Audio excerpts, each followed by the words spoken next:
Welcome to another episode of Barbells, Business, and Boobs, where we discuss navigating everyday life as lifters, business owners, and being a woman in a male dominated industry. And today we have our first guest, Nancy Johnson, who just recently became World's Strongest Woman last month in December. So, Nancy, welcome. We are so excited to have you. First question, tell me about your actual title you just won. What Okay, exactly is it? I am super excited to be here. It is the U 73 kilogram or 160-pound category world title, and it's a world title I've been working for 3 years now, so it's still kind of unreal, especially when someone says world's strongest woman. I'm like, that's not me. Well, it Oh, we is believe you. it. So, You guys know what I'm talking about. Like, I know Yeah. you guys feel the same thing when somebody hypes you up for something that felt like I guess you were kind of just doing your job. So then when you actually finish it and they call you this crazy title, you're like, oh, that is me. Like, cool. Yeah, you're probably just so focused on the process, and your process has been pretty crazy too, because this was like a comeback year. Because you Yeah. last year you were pretty, which is crazy. That was only a year ago, right? With your Yeah. injury. I mean, it would have been exactly a year had the weekends not shifted because this year the show was, I think, 3 weeks later than it normally is. But yeah, it was a year ago. yeah. So, I want to get into your titles and stuff, but first, I want to talk about what Christy just mentioned. So, in November of 2022, you had a life changing injury that most people said you may not even walk again. Okay. So to go from that to a year later winning the world's strongest woman title, that's what I really want to focus on. I've heard your story. I want you to share what happened, what actually happened. Okay. That's, I know a I know lot this of is hard for you people. to talk about. Honestly, not anymore. It used to be Okay. very emotionally tied for me to talk about, and it was when you and I talked about it at the Shaw Classic, but it's been a whole year, and I'm sure y'all understand this feeling of I felt like I was just doing my job and coming back like to myself, doing my own thing, but I was unfortunately sitting in first place, and I say unfortunately because that made it worse in my head when it happened. And I was in the fifth event. I was 3 feet from the finish line of the car yoke when I didn't feel it. So, thankfully never felt the actual injury, but I heard it and I fell to the ground and I knew something was wrong and I instantly broke down because I didn't know what had happened, but I knew I was out of the show. So I did not, I don't claim a placing that year. And I'm very happy for all the ladies that continue to go on, especially the girl that took the car after me because I felt really bad that somebody did. But it honestly set in more painfully. Well, the physical pain set in after surgery, and the emotional toll and the will I ever be the same set in once I got home. And it was after my boyfriend had to go back to work, and there were a lot of days where I was by myself where those really dark thoughts really creep in and they tell you you're never going to be yourself again, you're never going to be relevant or important, and all those things.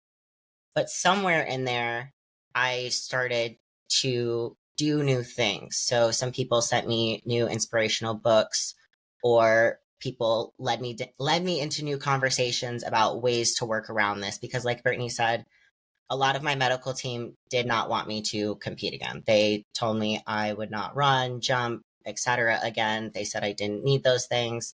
And I said, respectfully, I'm going to disagree with you and I'm going to keep doing this because I knew the gym was a safe place for me. So I still went to the gym, but obviously had to modify my workouts, cried a lot in the gym.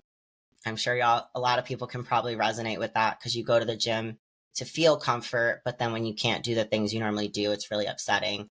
But I'm at a college right now where I have free access to a pool. So I started swimming again and I fell in love with swimming again because I hadn't really been using it as cardio. And I realized this was a great way to start flexing my Achilles tendon and get my knees moving. And I started working with a sports psychologist. So there's a lot of tedious things that I had to do to keep my head above water, if that makes sense. And this community, for one, like the second I got to the hospital, I didn't even look at my phone because I could not keep up with the amount of love coming in and just support if you need anything. Like I made a lot of new connections in the sport too. Like Aaron Fondry had a similar injury and he reached out to me instantly. I've done this before. What do you need? How can I give you guidance? Those sorts of things. So there was just so much that happened. And I guess all in all, I didn't allow myself to give up. I continued to find ways to keep moving forward. So I started hiking when I couldn't do, the heavy lifting. I'm like, well, I can walk. So I'll take my dog and go hiking and clear my head. And I started reading different things. Brittany and I have talked about these books, but all in all, it came down to I'm a stubborn person and I knew I didn't want to give up on this sport.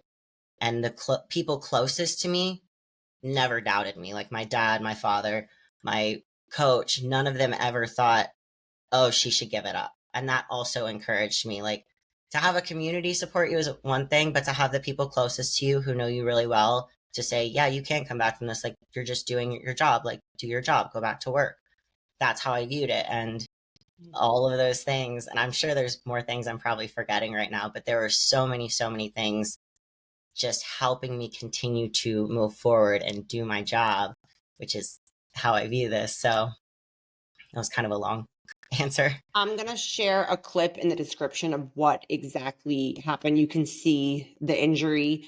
Afterwards, she completely blacked out, didn't remember much, if I remember your story correctly. So it's pretty phenomenal. So my next question, and then I want Christy to kind of dive in with her questions. But my biggest question, when you were competing last month and, after, let's say, you get your title, what was kind of your thought process after everything you had been through?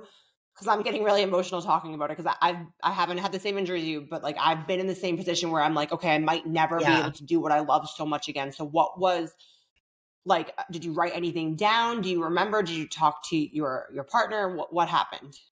So to answer that, I have to backtrack just a little bit because like I said, I had been sitting in first place going into the fifth event of 2022. So a lot of people kept calling it my title. And I didn't want to ever discredit the girl who took first. Very, very proud of her for finishing the show. She absolutely won. And there was a time working with my sports psychologist where we realized that people were still saying your title or my title. And we realized that we had to stop using that language because 2023 meant new athletes, new competition. Everything was different. Nothing was guaranteed. And that was a huge helpful piece for me because when I got to the show, I'm standing there and I'm like, okay. At first, actually, I had some imposter syndrome. I thought I shouldn't be there. I thought I had no place. But I was also glad that I wasn't walking in complacent or cocky, like, oh, this is mine. Everyone said that. Like, I didn't want to be that person at all. And it was a very mentally trying show for me. I made a lot of mistakes that I didn't even make in training, messed up events I was doing great in training. But to finish the stones and know that I had won the stone event, and it's great to know that you won the show, but to win your favorite event and win the show in that moment, that's where that loud scream came from. And that picture, actually, I printed it out, picture behind me where I'm screaming. That's when I guess I would say I allowed the emotions to finally flood through. And I just started bawling like a baby because I think I was trying to tell myself the whole weekend, like, it's not yours. It's not yours. It's not yours. Keep working, stay consistent. Like, especially when I was making mistakes, I kept trying to tell myself, like, okay, we've all made mistakes before, but you need to keep your head above water and keep going. So when I finally finished that stone, I was like, that's it. I've finally done it. Like, yes, people could have said it was my title all year long, but I didn't believe it until that moment. And it was just such a strong and powerful feeling that you can't really explain to other people. But I know that y'all have had versions of like your own wins like that.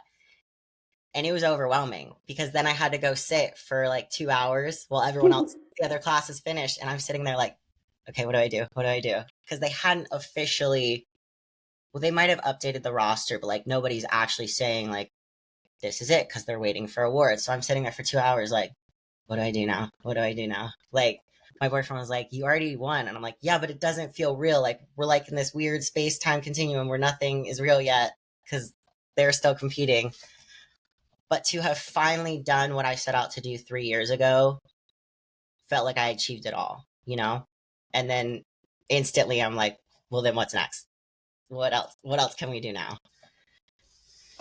Yeah, I mean, that photo definitely gives me chills. And it also, like, putting myself in your shoes, who were so close to winning, a couple years ago. And then, of course, going from that high to all of a sudden the low. And like Brittany and I have done an episode of injuries before where, when you're injured, your identity is stripped away from you. What you love, what you're obsessed with is, it puts you in a really, really, really dark place.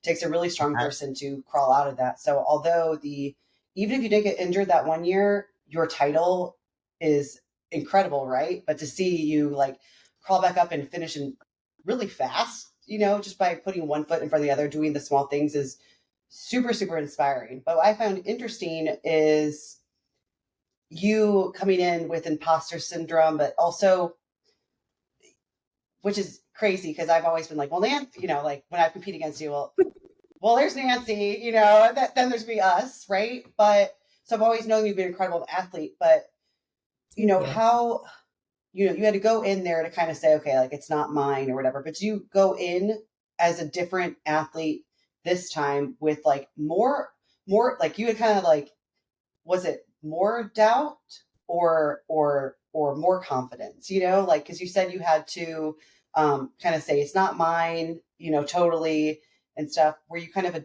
a different athlete at that point going in? Like, did you have doubts or fears? Were you more or less confident going into this one than last year?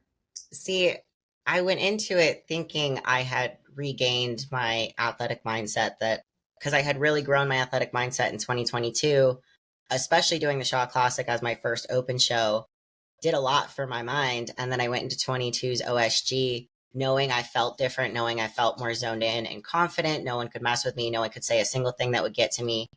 And then I felt like in the last few weeks of training, I had really gotten back to that mindset. I was like, I feel like that person again. But then event one happened and I had finished it every single time in training, was hoping to get maybe 30 seconds, didn't get the last implement. And that's where things started to chip away.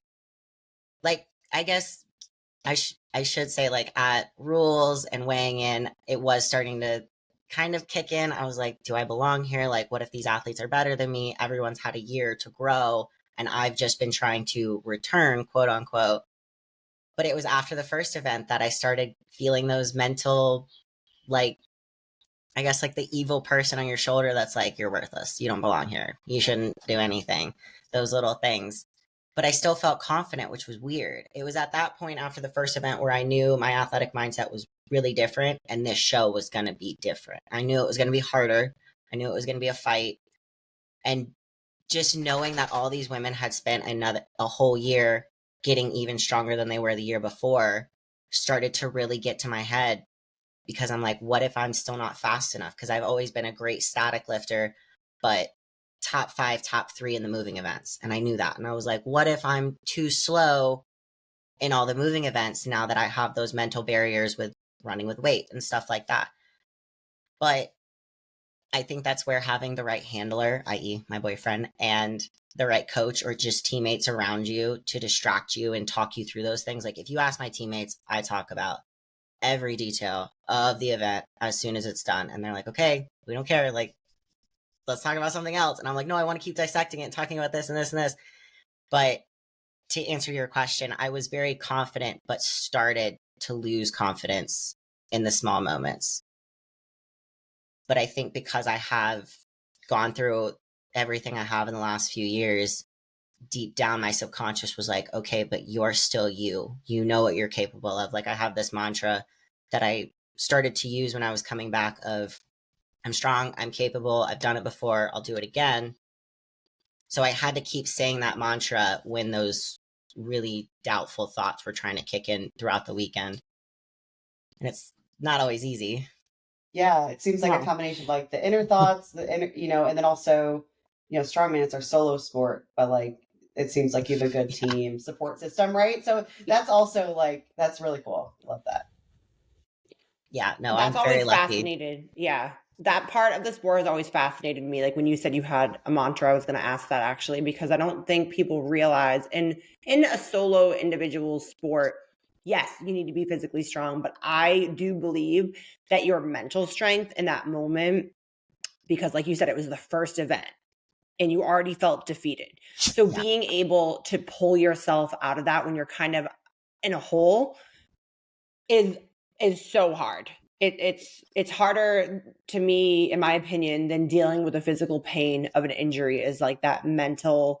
You called it like the demon voice. It's like, am I good enough? All these insecurities. But you said you went right back to that mantra. Was there anything like? Did you visualize anything? Did you see yourself either succeeding or maybe even failing? I know people have different kind of mechanisms for how they cope with stuff like that. Yes and no.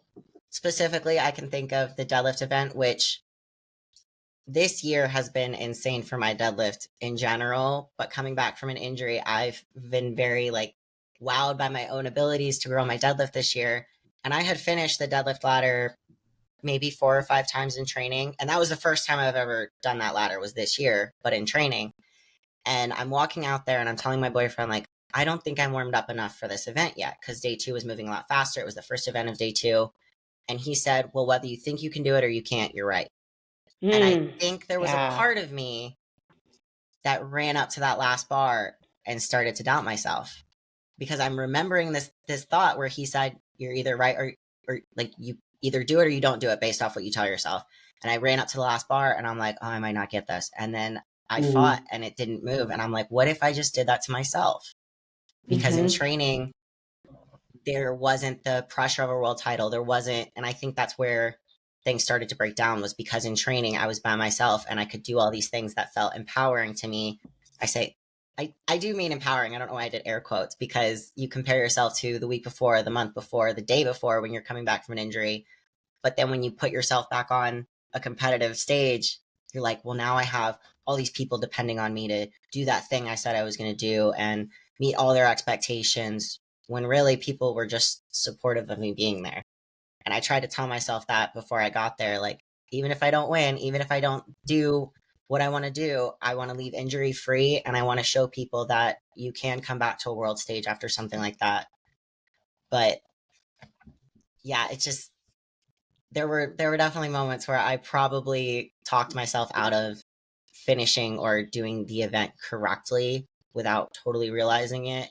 I mean, that weekend taught me a lot about my new mindset and where I need to work on it, if that makes sense.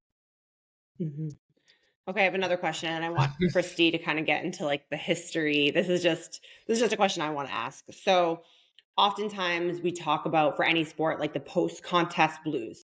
Well, where this one was such a high, did you experience that after? I did because I didn't win the static events. So, not winning the events that I'm usually the best at for me was really upsetting because I walked away and it's funny because I talked with Erin Murray about this. It's weird when you walk away not winning all your favorite events with a trophy because you doubt if that trophy is supposed to go to somebody who did win all the events, but obviously that's not how the points work. Points play off everyone's different strengths and whatnot. But it didn't feel real at first because I didn't win all my favorite events. Even though I knew, like, I'm holding the trophy, I know they called my name, I still felt like, I guess, an imposter on the back end. Like, the trophy should have gone to somebody else. But that's, again, we know that's not how the points work. I think I just had to sit back and be grateful. And it was I think it was my coach that said, shouldn't you be more excited because you didn't win all these events and you walked away with a trophy? And I was like, oh, perspective right there. That's what I needed to hear, is that this is more exciting to me now and more worth it because I made mistakes and because I had all these faux pas. So that kind of pulled me out of the post-comp blues. Of course, it like ebbed and flowed through December because it's like, weird holiday season. You're doing different stuff. It gets dark outside earlier. But shifting my perspective about how I viewed the win definitely helped with the post-comp blues, among some other stuff.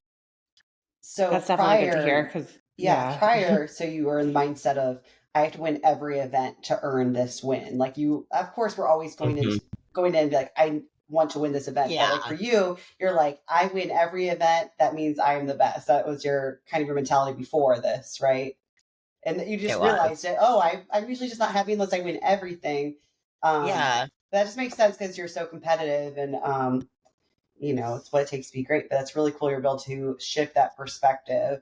So it kind of brings you to the point where we're going to kind of roll it back. What has made Nancy Johnson like the competitive athlete she is today? Like, how do you, what sports did you do when you're younger? And then also kind of rolling into how did you get into strongman? So I went to a high school that was on a river. So I was part of a crew team, a rowing team, which I found out Brittany rowed too. I rowed, I ran track, was not fast at track.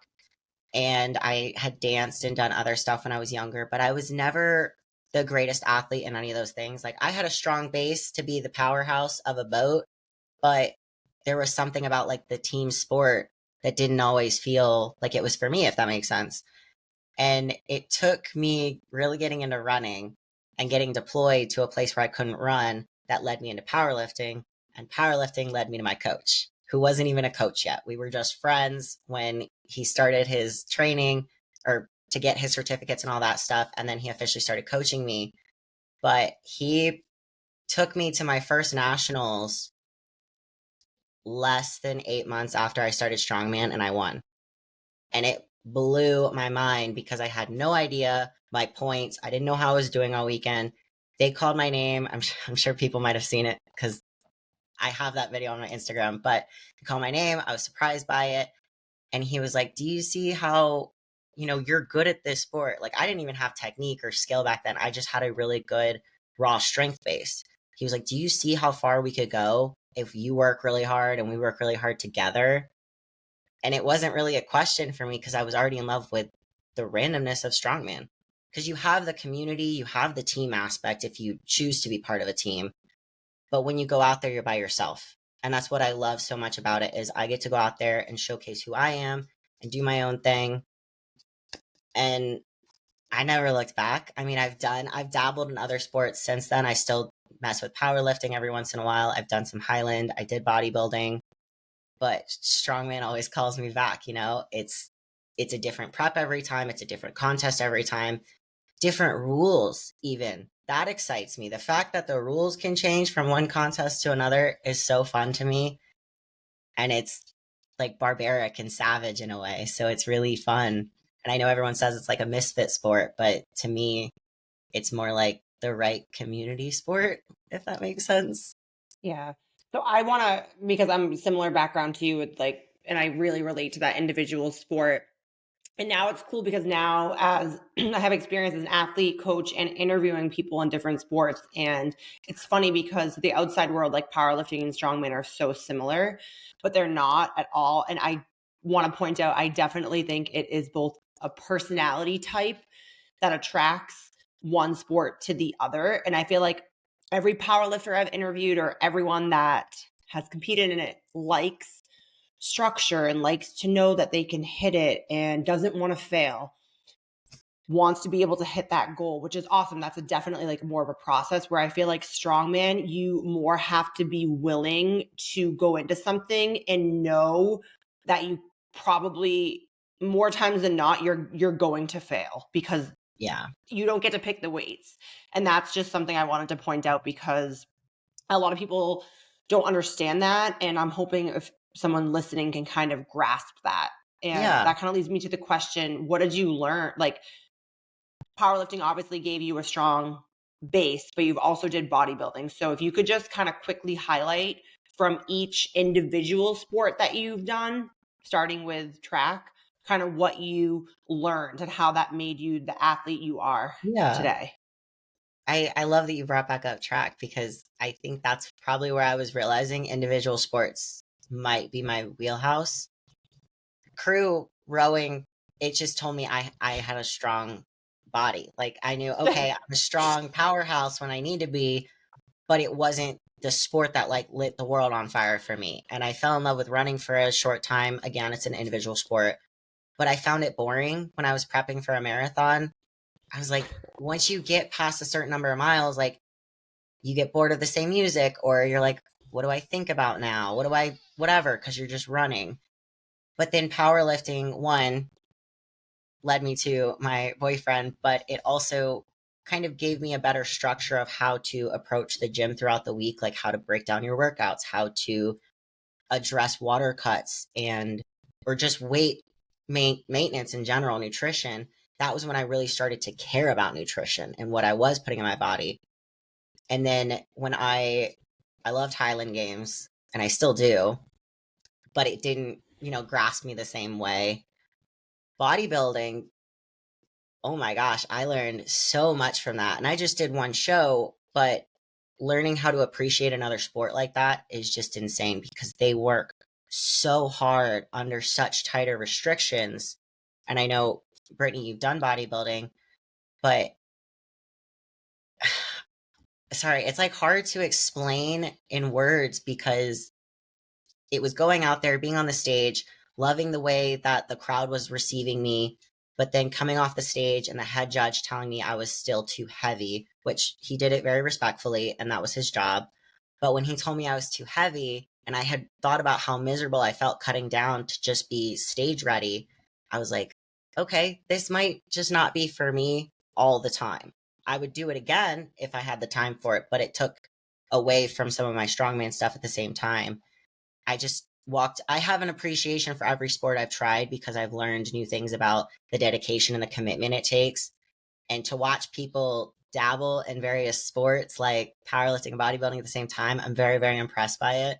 I just know it's not for me, and that's okay. I knew that strongman was for me.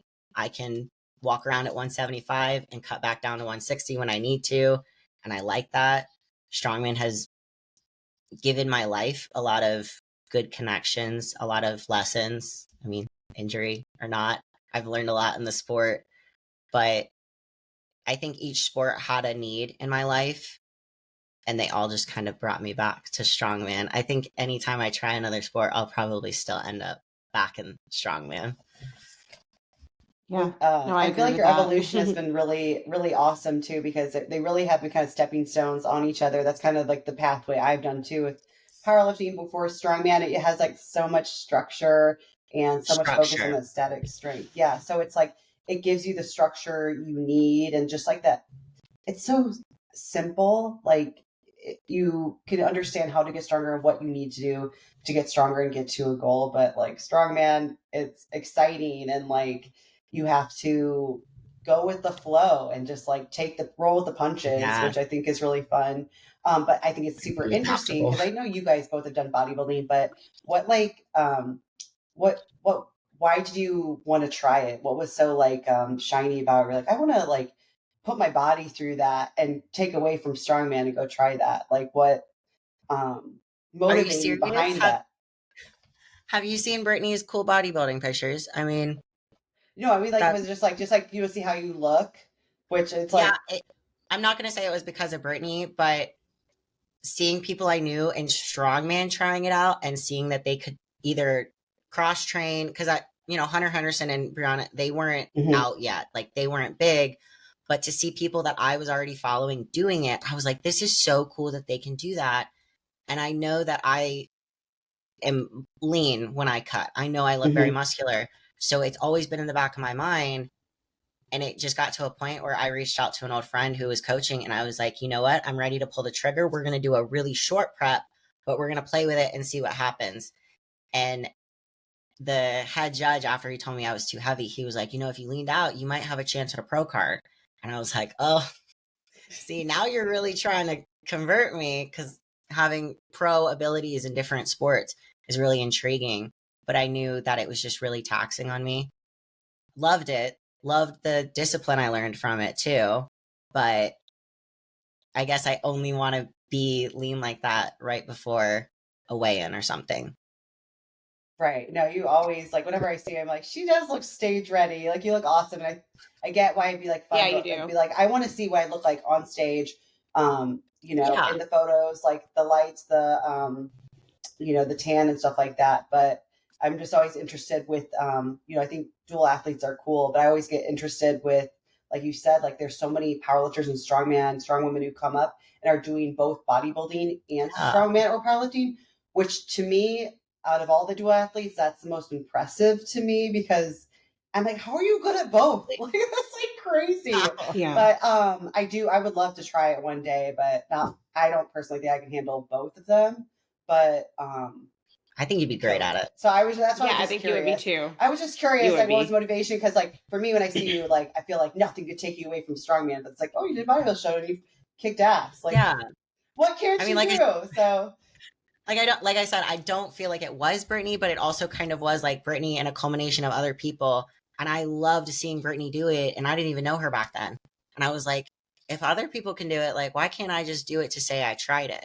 Because it's a lot easier to talk about sports and compare things when you've already done it. It's like hiring a coach that hasn't done your sport. Like, why would you do it? yeah, But you got to being able try to talk it. to somebody that's done the different things. Yeah. And Yeah, I love that you guys do absolutely. that because I love proving that like doing strength sports can give you a quote unquote desirable physique, right? It's beautiful, it's strong, it's like you can showcase that, and I think that's fucking badass. So I was curious about the motivation behind that. Well, I just want to say thank you because I had no idea that I like had an impact on you for bodybuilding, so that meant a lot. But it kind of leads me it kind of leads me to another question. So I was actually talking about you earlier when Christy and I were doing like a season opener, and I was talking about that book that you recommended that was from Andrew Clayton, the Yeah. Relentless book. Yeah. And very specifically, that book was very weird for me to read when I'm kind of in a time of transition. Okay. And it specifically said that you can't excel at everything. Like if you want to be a top athlete, something's got to give. And that might be business, that might be a relationship. And I, for so long in my life, have been trying to excel at everything. And I kind of just came to the realization like, okay, you know what? I can't compete and be the best and also 100% support myself. So it's kind of been a realization. So how do you like talk about like what you do for work, how you balance having Yeah. that training? Like what does a day-to-day look like for you? Do you struggle with it at all? Because I know Christy and I, we struggle with balance to some degree. Yeah. I do want to say that I think Tim Grover's Relentless book is great for when you're in a mentally trying time, and his winning book is actually better for once you've already finished a competition. But it might be easier for me right now just because I can set maybe you guys can, but I can set my weeks up very specifically, very meticulously. I am finishing college. I'll actually be done in this next semester, but I've been working part-time, going to school for full-time. And this last semester, I actually had an internship. So I was working 5 days a week. And this was the first time I've been working full-time like that while in college and competing for a big show or prepping for a big show. So I sit down, and I actually did it this morning. I sit down before a semester begins because I'm still living semester to semester. I keep doing air quotes. So I'll sit down and I'll schedule what my months look like when I'm competing, when I'm volunteering, how many days off I need, how my internship schedule is going to look, when I can work. And I've worked really hard on setting better boundaries because I love my friends, but at the end of the day, if it's not going to help me excel as a person or make money, I do have to decide on money and excelling sometimes over social situations. Like I don't go out drinking, I don't party really. Not that I can't go out and have a good time, but I'm not somebody who does it regularly. I'm somebody who likes to sit with my planner and plan out all my time, make sure I'm prepared for things, make sure I have time to do homework. I plan out what days of the week I'm going to lift, what lifts I'm going to do, when I'm going to do my extra cardio, when I'm going to have time to play with my dog. Like I like to get up at the same time every day. I like to start my morning the same way every day, which is playing with my dog outside. And usually I know what my whole week's going to look like before the week starts because I found that if I can plan my time very well, I can succeed better. Whereas in the past, I was just living chaos and, whatever happens, happens. And workouts would get sacrificed because I accidentally double booked or I needed to be somewhere else and I didn't plan correctly. Like I'll even plan what days I can be more social in the gym, if that makes sense, because I'll know, okay, today I'm on a time crunch. I'm not going to let anyone talk to me really. I'm going to communicate like, hey, I really can't hang out today. I need to work out and go. And then other days I'm like, okay, I can be very social today. I can hang out. I can do whatever. So it really just comes down to me being on top of my routine and not letting other people mess with it, which is where the boundaries came in, because you start to sacrifice things because other people want you to meet their expectations and you realize you're just neglecting yourself in the end.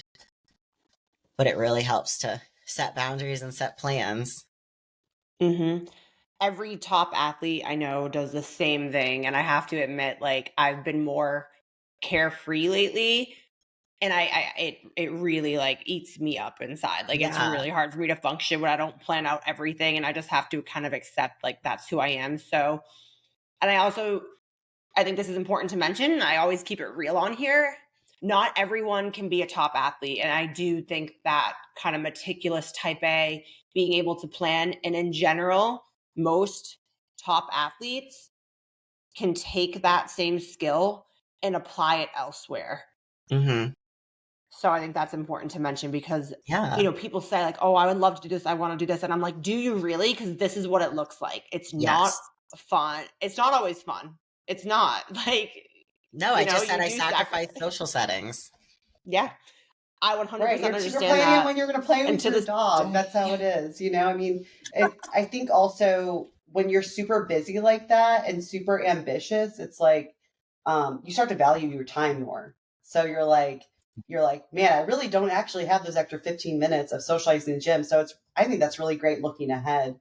And although not everyone can be a top athlete or should train like one, I think that anyone trying to go for a goal, like let's say for one, like my clients, for example, maybe training for their first powerlifting meet, or they just want to get stronger, looking at, periodizing your year, your month, your week, and kind of like, what do you need to get done? And just Yeah. planning ahead. That's all it is looking ahead, trying to figure out where some things might take more time. And that's all it is just doing an overview. A lot of people say they don't have time, they don't this or that. It's like you do. You're just going to make some sacrifices and just spend some time looking ahead. Just planning. I mean, Yeah. When Brittany and I went and worked the Shaw Classic last year, I knew we'd be there for I think it was 4 or 5 days. And I had tried to get all my workouts in before I got there, but I think I ended up missing one. And I was okay with it because I told myself I'm not in prep for a competition right now. And I think the networking and connections I'm going to make this weekend are going to be more important than me trying to get a workout in right now. And it was, because I felt like that weekend was very, very powerful for me. And I got to connect with people about my story instead of trying to be like, oh, I got to run back to the hotel and get a quick workout in. Like they're different seasons require different sacrifices. Mm-hmm. And it's not always that you have to sacrifice everything for the gym to be a top athlete. Like Brittany said, like there are times where your kids, like I don't have kids right now. And I know that gives me more flexibility than other people. So it's just different in different seasons and different times. Yeah, I think different seasons have different priorities as well. So that's really great. You're able to identify that, like, oh, the priority of this weekend will make me those connections and being present in the moment and enjoying myself and doing things for my career. So that's huge. That's really great. I'm like, man, I wish I was as wise like 10 years ago, but that's it's the thing all that you about have it's all to about learn. learning through experience. Yeah. You have to learn what works for you, which the three of us still probably don't even have it figured out. We're all still trying to figure out if we need to make adaptations. That's why we have if this anyone podcast. says they haven't figured out, they're lying. Yeah, for sure. That's why it's good just to talk to other people and see, hey, well, how are you doing this? Yeah. And that's exactly like one of my goals for this podcast was to make people not feel so alone, because especially as athletes, regular people, like we all have our struggles and everyone thinks that they're unique. So you're not. Everyone's struggling. Nothing wrong with reaching out to people and asking like, hey, how did you do this? Yeah, exactly. So kind of moving forward, when do you graduate? what's your degree in, and what, if you want to share, like, what does your upcoming contest schedule kind of look like? If you've already, I'm sure you've planned it out. So if you want to share, you don't have to. I know some people like to keep it kind of hush. I personally was like that. No, actually, I'm glad you brought that up. So I am a physical education and social work major. I actually added the social work piece because I realized that working with people meant I needed some more training in working with people and working with different communities.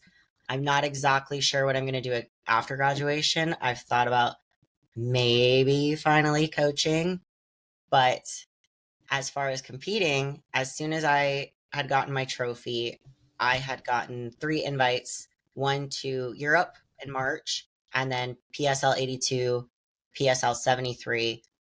And the Europe one was actually really hard for me to decide on for a while. You know, I wanted to go to Scotland. I wanted to compete overseas. I wanted to put myself in a different circuit. And, you know, I hemmed and hawed over it for weeks. I kept telling my coach, I'll have a decision today. And I didn't. I kept pushing it. And finally, we were in a conversation where he was talking about somebody who had gotten hurt recently and how they were talking about possibly competing at that show. And he was like, that just doesn't sound very smart because they got injured. Maybe they should take time to recover. And I had been complaining about my mental barriers and the issues I had had at OSG. And I was like, that's what I need to do. I need to take the time to take a step back and address the things we learned at OSG. So I did turn that down. You know, I'd still love to go to Europe, but I did turn that down. And I am signed up for the 73 PSL. I might be doing a record breaker, but I won't say when or which one just in case. Mm-hmm. And then I would really like to compete at the Shaw Classic and OSG again. I'm signed up for the Rainier Classic. I forgot. I had to look at my... So it'll actually be the Rainier, maybe something in the middle, PSL, Shaw Classic, and OSG. So that's what I currently have lined up, but it's only January, so we know things change. I'm just trying to not overbook myself this year and overdo it because I want to stay relevant, not get hurt. When I say stay relevant, I mean I want to do well and not just show up and be there. I want to show up and be my whole self at these shows. Because it's one thing to win a world title after an injury, but it's another thing to continue on and say, like, okay, I'm still going. I didn't just get the thing and give up. I'm still going. And that's what I would like to do. Yeah, no, you gotta do it a little bit strategic, and sometimes that means like having a full plan for the year and then readjusting it after each contest. Yeah. So as much as you wanted to go overseas, I do think that is a very smart choice. And I wish I could drill that into some of my own athletes' heads. It's like, you need to compete a lot in the beginning to get the experience. But then once you're at a certain level, competing too much is going to harm you. So I'm so glad that you're doing that. It's funny how you have to convince novice people to compete more and the experienced people to compete just a little bit less. You're like, pick and choose. Exactly. So I have one more question, and I'm sure Christy does too, but I kind of wanted to see from your perspective, because I feel like both of you, Christy, are kind of in like this next wave of strong women, where I was kind of in like more of like the first wave, like first getting pro cards. How do you see the sport evolving over the next few years? I think it's going to continue to grow in terms of prize money for women. And I think the opportunities alone are going to grow. The Europe show I was invited to, I believe, is the first of its kind. So I know that the smaller organizations that are starting to make themselves bigger organizations, we're going to see more of that. So we're going to see a lot more opportunities. And hopefully that means women feel like they don't have to fight each other for those spots, but we can all just pursue the things we want and hopefully come home with some more money. Christy, I don't know what you think about that. That'd be great. I mean, I think there's been so many exciting things going on. I feel like strongman is becoming more popular, especially for women. It's been awesome. So I'm really excited. Like, so many different shows have been popping up. It's not just, a few shows a year. So I'm excited about it. I'm really excited to keep seeing you pushing forward. We're always cheering for you, yelling at the TV, being like, look at I know you were bummed about the deadlift medley, but we're like, look at her biceps. They're so awesome. I'm such a fan. I know, they do. Yeah. I'm a fan too. So wrapping up, I know we'd say we'd keep this kind of short. It's so hard because I know there's you've said like so many great things and so many things that resonate with me and also make me have more realization of what I need to work on to become a better person in general, an athlete. But what is one thing you can leave with someone? Because Brittany and I have struggled with injuries a lot to the point where, you know, we're just having those really, really bad thoughts. And I know it's going to happen in strongman to everyone, and we're not maybe going to get injured just once either. What can you just leave with someone for like a little bit of hope, who might be going through an injury right now or a setback? I think the most important thing is that you can't, like what my boyfriend said, whether you say you're going to do it or not, that's true. And I think that applies to coming back from an injury. And you don't have to come back and compete again if that's your choice. Like, no one's going to say you have to return and do these things.